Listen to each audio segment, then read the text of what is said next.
Bien, y para profundizar lo que significa este fallo de la Corte Suprema, estamos a esta hora en entrevista en los estudios de Canal 5 con Luis Toledo Gallardo, en representación de Metagua Spa, esta empresa demandante de este caso que ha causado impacto nacional. Incluso, ¿cómo está, Luis? Bienvenido a Canal 5. Gracias. Bueno, entremos inmediatamente en materia. Le vamos a preguntar por qué este fallo de la Corte Suprema marca un hito en la justicia ambiental chilena, particularmente desde la región de los lagos, marcando un hito en este aspecto. Bueno, primero es un hito porque una persona de a pie, como dicen los políticos, se enfrenta a un gigante que es la generadora Colbún. Y obviamente el resultado de esta demanda es favorable en este caso a la persona de a pie, que termina, ¿no es cierto?, con un fallo medioambiental en el tercer tribunal de Valdivia, favorable 100% al ambiente, digamos. Ahora, ¿qué es lo central que la Corte ratifica respecto a la responsabilidad de Colbún por el daño ambiental? ¿Se ratifica que hubo daño ambiental? ¿Que existe actualmente? Claro, lo principal aquí es justamente que se declara daño ambiental en el lago Chapo y que ese daño lo causa la operación de la central Canutillar administrada, ¿no es cierto?, por Colbún. Ahora, siempre se dijo que había un supuesto daño ambiental, lo que es rectificado ahora por la Corte. En este caso, ¿cuáles son las acciones que ustedes van a seguir adelante luego de este fallo? ¿Qué es lo que esperan que la empresa realmente haga luego de este fallo? Primero que todo, no se puede hablar de un supuesto daño ambiental cuando hay una resolución de un tribunal ambiental que es específico y especializado, que tuvo a la vista todos los antecedentes necesarios, porque una de las cosas que resulta difícil es probar un daño ambiental. En este caso, el daño ambiental fue probado y fallado, digamos, en el tribunal ambiental. Lo que esperamos, bueno, lo que esperaba yo en principio era que Colbún se hiciera, ¿no es cierto?, alguna declaración pública indicando de que se habían equivocado, que habían operado de mala manera el lugar, habían generado este daño pero que no eran conscientes y que iban a reparar.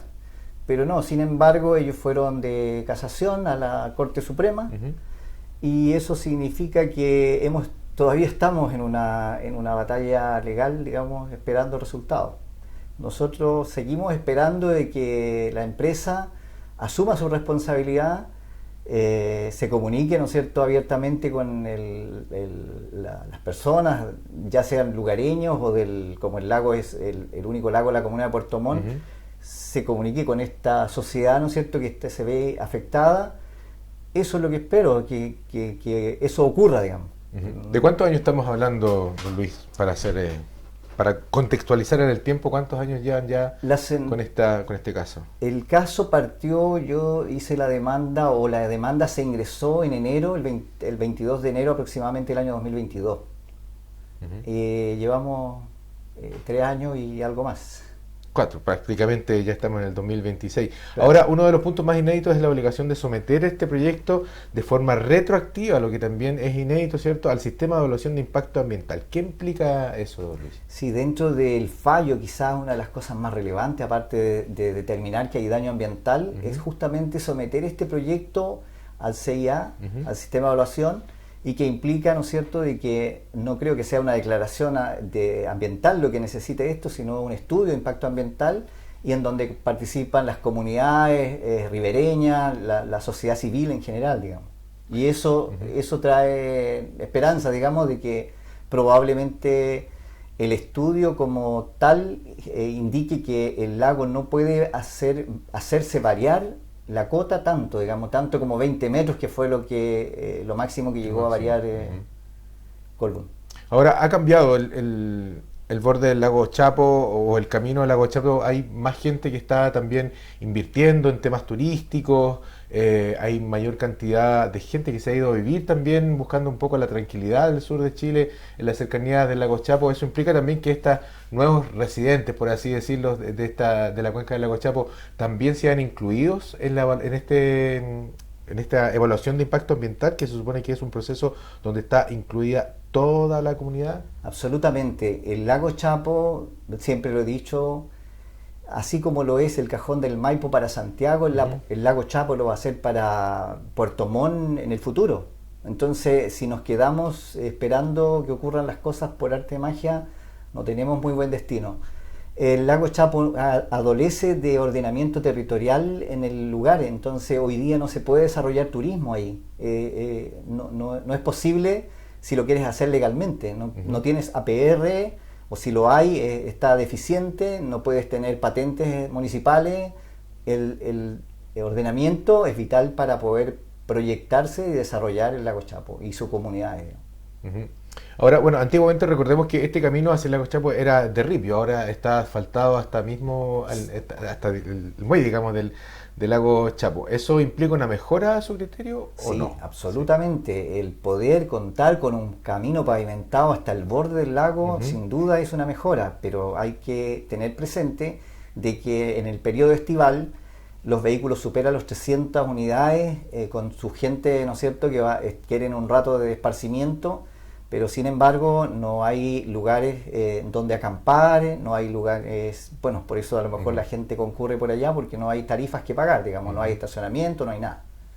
Debe haber entonces un ordenamiento del lugar para poder promocionar precisamente la parte turística del lago Chapo, que es tan hermoso. Yo personalmente también lo conozco y varias veces ahí al lago Chapo, y también el camino ayuda mucho a que más gente vaya a ese lugar. Pero volviendo al tema más judicial, ¿este criterio de la Corte Suprema podría aplicarse a otros proyectos energéticos que operan sin evaluación ambiental formal? Por supuesto, y creo que en algunos casos la revisión de algunos proyectos que ya están formalmente establecidos, digamos, porque se olvidan de las comunidades, se olvidan del territorio, se olvidan de la naturaleza, y el Tribunal Ambiental fue claro: generar energía no es a cualquier costo. Uh-huh.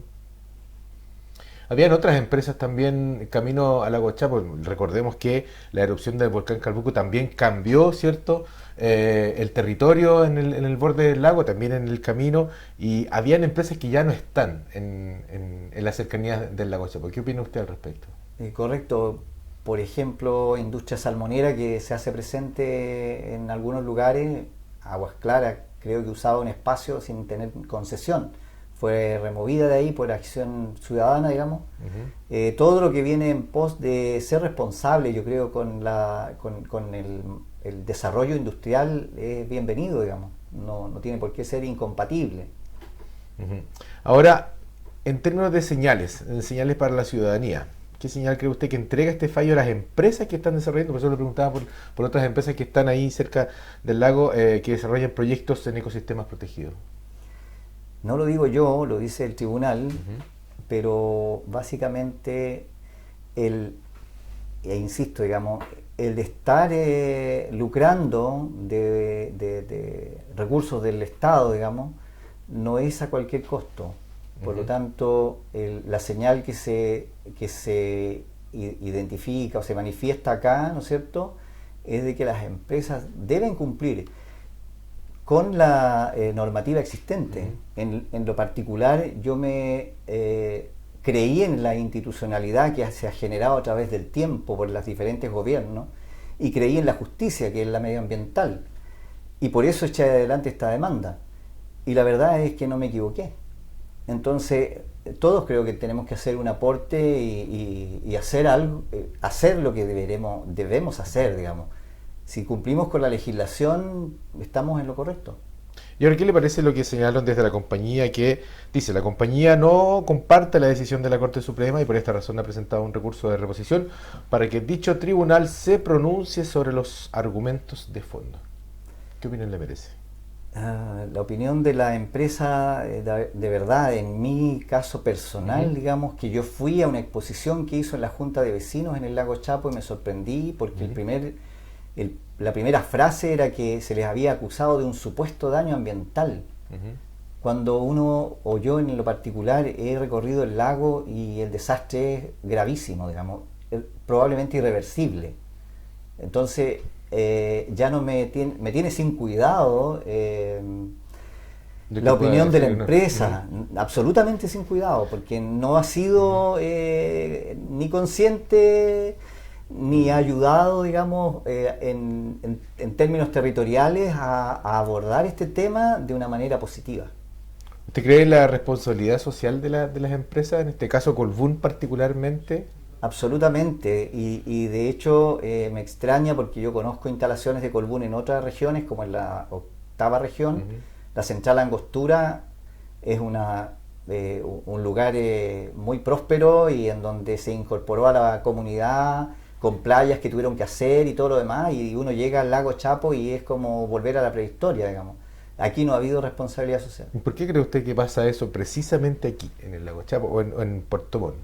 El Colbún siempre invisibilizó el lago Chapo, que finalmente es su negocio. Particularmente en la ribera del lago existe un grupo pequeño de población que de alguna manera tienen necesidades económicas, ellos le han suplido algunas necesidades muy mínimas económicas, y eso hace que yo sea considerado persona no grata en el sector, digamos, porque entonces generan un conflicto social. Y yo siempre digo, los conflictos sociales que generan las empresas es nefasto. ¿Por qué? Porque ellos se van cuando dejan de ganar dinero, pero las personas locales quedan, y esas personas locales quedan peleadas por generaciones completas. Entonces, creo que hay ahí una falta importante a ser responsable empresarialmente. Ahora, vamos a un aspecto técnico de la central Canutillar. Cuando hay un corte de luz o la energía que se produce en esta central, ¿dónde se va? ¿Dónde se va esta energía? Llega a la región del lago, por ejemplo, en un corte generalizado, como lo que tuvimos el año pasado, en esta misma fecha aproximadamente, ¿cierto? El año pasado a nivel nacional, donde las centrales hidroeléctricas tuvieron que ponerse a funcionar para entregar energía al sistema interconectado central, pero no así a las comunidades o a las comunas que están cercanas a esta central. Sí, quizás el punto en donde más ha sido majadero la empresa en términos de alegar, ¿no es cierto?, la condición de generar energía para Chiloé o para otros lugares. Técnicamente se le hizo la pregunta al CEN y ellos indicaron de que no es así, digamos. De hecho, ellos apelaron a que el CEN les decía inyecten más energía, y por eso ellos tenían que bajar o bajar, digamos, la cuota del lago, obviamente yo considero de que eso de ninguna manera es así, además de haberlo preguntado, porque además, si fuese así, que el CEN esté manipulando el agua de un lago, entonces yo tendría que haber demandado al CEN, no a Colbún. No a Colbún. Bueno, y otro impacto que tampoco se ve reflejado en las cuentas de la luz, ni de los puertomontinos, ni de la gente que vive en el lago Chapo, porque las cuentas siguen subiendo y la empresa sigue generando energía para otras regiones, digamos. Claro, tan así es de que en este juicio se dejó en evidencia de que la variación de 1 metro de agua en el lago Chapo son $10 millones que la empresa gana, digamos, como ingreso. Entonces, ante tal volumen de dinero, uno dice, ¿cuál es el objetivo de no hacer las cosas un poco mejor, digamos? Bueno, el fallo reconoce cambios en los niveles del lago, tal como decía don Luis, erosión y afectación a las comunidades y los ecosistemas. ¿Cómo se acredita este daño ante la justicia? ¿Cómo lo pudieron acreditar ustedes finalmente? A ver, bueno, me transformé un poco en recolector de información de diferentes lugares, además de los fotográficos y de los videos, digamos, ¿Sí? Que es información que yo recopilé por 3 o 4 o 5 años, digamos, de mi estadía en el lago. Entonces fui tomando fotografías de las riberas, cómo se deterioraban, cómo avanzaban año a año, porque esto no ocurre en un instante, sino que a medida que avanza ocurre esto que es una erosión retrógrada, que básicamente es que se rompe un equilibrio en el lago, que los demás lagos de aquí alrededor no lo tienen. Entonces la costa queda vertical y después empieza a quedar como una suerte de visera, donde en la parte superior hay árboles que cuando ya la visera no soporta más el peso se caen dentro del lago. Eso es una de las cosas evidentes. Pero también está el bajar o descender la cota del lago a 20 metros, a 15 metros. cuando sabemos de que la vida bentónica, que son los organismos que están pegados al suelo, al fondo del lago, se desarrolla entre los 0 y los 15 metros. Y acá lo bajaron 20 metros, entonces lo tuvieron expuesto un año o más. Entonces la vida prácticamente murió en ese lago. El Diplodon chilensis, que es el chorito de agua dulce, que es un indicador de la salud de un lago, que son choritos de agua dulce, está prácticamente desaparecido, y eso es una cadena trófica para diferentes organismos, camarones, los mismos peces.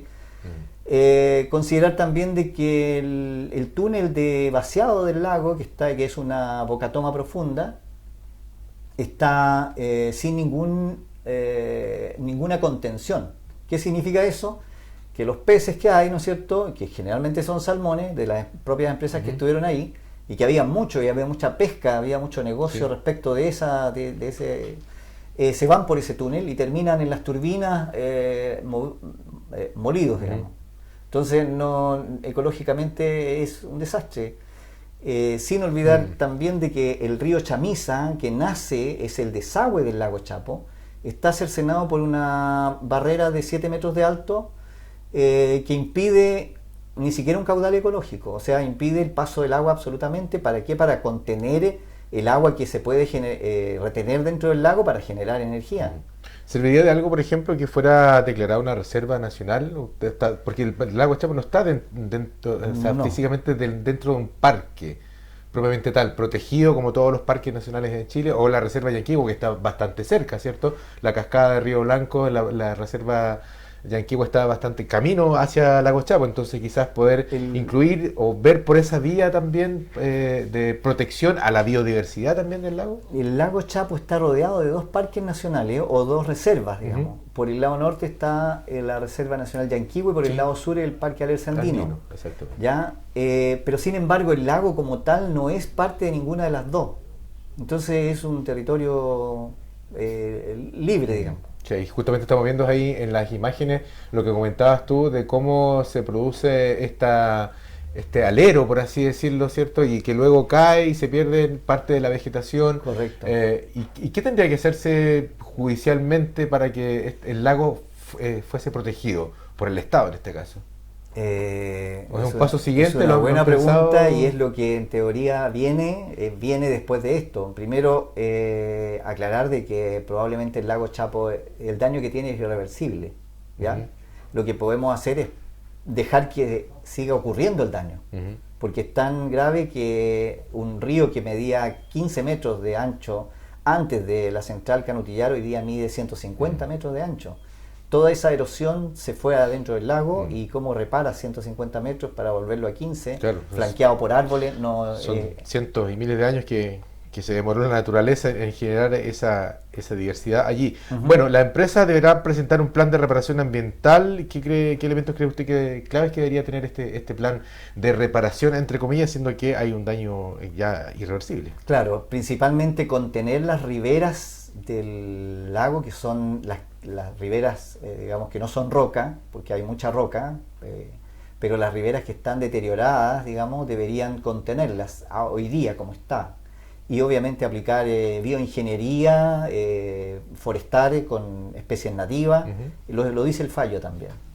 Perfecto. Bueno, y para finalizar, comentarles que este fin de semana hay una actividad en el Lago Chapo, el Lago Chapo Fest, ¿cierto? Donde don Luis Toledo Gallardo va a estar también haciendo difusión de lo que fue el fallo de la Corte Suprema, y también para comentarle a la gente que nos visita, que seguramente va a ir allí a pasar un buen rato, una tarde familiar, ¿cierto? En las orillas del Lago Chapo, poder también nutrirse de esta información tan importante que don Luis hoy día nos ha traído acá a Canal 5, y que este fin de semana va a estar también en el Lago Chapo Fest. Fue invitado don Luis a poder difundir, hacer la difusión con la gente que está ahí defendiendo el Lago Chapo. Es lo más grato poder difundir esto, porque es como si no existiera. Los medios de comunicación, gracias por, reitero, digamos, por invitarme, pero no están. Perfecto, bueno. Suerte entonces, esperemos que se siga adelante, ¿cierto? Los pasos que que tienen que venir respecto a este fallo. Hay un recurso que interpuso por ahí la empresa, estaremos atentos también a comentarles los pasos siguientes, pero mientras tanto, lo cierto, lo concreto que hay acá es el fallo de la Corte Suprema respecto al daño ambiental de la empresa Colbún al lago Chapo. Así que muchas gracias, don Luis Toledo Gallardo, ¿cierto?, en representación de esta empresa Metagua Spa, de la empresa demandante de este caso tan emblemático que haya marcado también un hito en la justicia ambiental en nuestro país. Muchas gracias, don Luis. Gracias a ustedes. Bien, y con esta entrevista dejamos hasta acá la revisión de noticias del día de hoy. Muchas gracias por su sintonía. Nos vemos en una nueva edición de Sur Noticias. Recuerda, aquí en Canal 5, comente en Facebook qué le parece estas y otras informaciones. Hasta pronto.